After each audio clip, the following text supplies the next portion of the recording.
नमस्कार मित्रों, लेवलिन Joshi astro channel में आपका स्वागत कर रहा हूँ।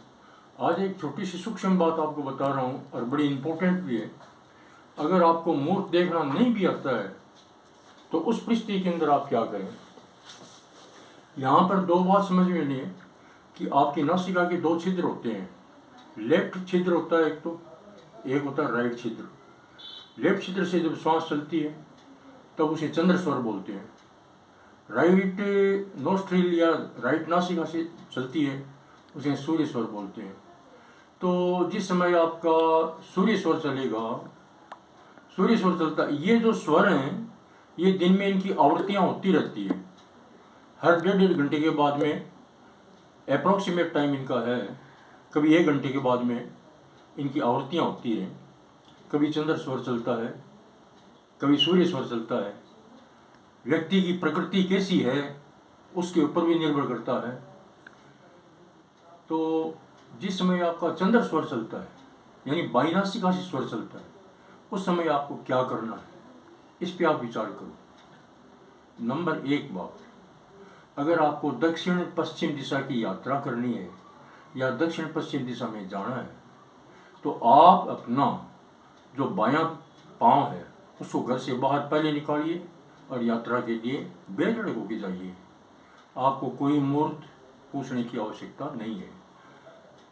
अगर आपका राइट नोस्ट्रिल या राइट जो है उसे सूर्य स्वर चलता है राइट नासिका से, उस समय देखिए कि आपका क्या करना है।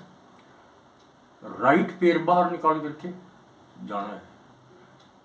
जो राइट नोस्ट्रिल से सांस चलती है, आप उत्तर और पूर्व दिशा की ओर बेधड़क जाइए। उस समय दक्षिण और पश्चिम में अगर जाना हो तो पहले आप 5 कदम या 7 कदम या 11 कदम उत्तर दिशा या पूर्व दिशा की ओर पहले चलिए। चलने के बाद में फिर आप अपना गंतव्य स्थान की तरफ प्रस्थान दक्षिण पश्चिम की तरफ कर सकते हैं, अति आवश्यक होता है। बाकी इसी प्रकार से आपको क्या करना है, जब आप किसी व्यक्ति से अपना शुभ चिंतक जो आपके हैं, शुभ चिंतक दुनिया में होते हैं माता पिता और गुरु या आपके भाई बंध रिश्तेदार, जिनसे आपको कोई स्वार्थ सिद्ध नहीं करना है, जिनसे आपको प्रेम से बात करनी है, जो आपके हित चिंतक हैं, आप जिनके हित चिंतक हैं, उनसे आप जब बाईनासिका से श्वास चलती है उस समय आप बात कर सकते हो।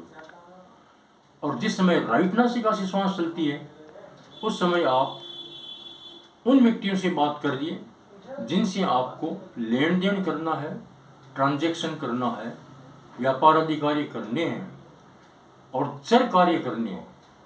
जो स्थिर कार्य है जैसे गृह प्रवेश है, विवाह शादी है, त्यौहार के फंक्शन मनाना है, बहन बेटी वगैरह से बातचीत करनी है, तो आप चंद्र स्वर में कीजिए। और जो दायां स्वर होता है राइट, उसके अंदर आप व्यापार आदि कार्य कर सकते हैं। अगर मान लो कोई किसी को दबाव में भी लेना है या अगर कोई विरोधी है उससे आपको बातचीत करनी है तो आप राइट स्वर के अंदर ही उसके बातचीत कीजिए। राइट स्वर में बातचीत करना बढ़िया रहता है। अगर विरोधी प्रबल है तो आपका जब राइट स्वर चलता है तो आप राइट स्वर की तरफ न रख करके उसको उल्टे हाथ की तरफ रख करके बातचीत कर सकते हैं। इसी तरह से अगर मान लो चंद्र स्वर चलता है तब आपको ज़्यादा उग्र होने की आवश्यकता नहीं होती, आप प्रेम से बातचीत कीजिए। अगर उस टाइम शत्रु भी अगर आता है तो शत्रु भी नतमस्तक हो ही जाएगा, शत्रु जो आपका कुछ भी नहीं बिगाड़ सकेगा।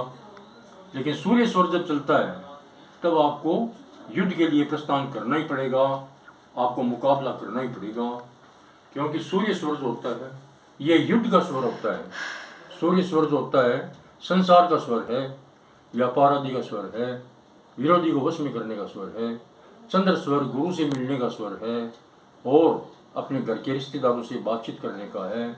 उनको आप बाएं हाथ की तरफ रख करके बातचीत कर सकते हैं या सामने रख करके बातचीत कर सकते हैं। ये एक छोटा सा मैंने आपको उपाय बताया, आपने ध्यान से सुना। वीडियो को सब्सक्राइब करते रहिए, लाइक करते रहिए और शेयर भी करते रहिए। धन्यवाद।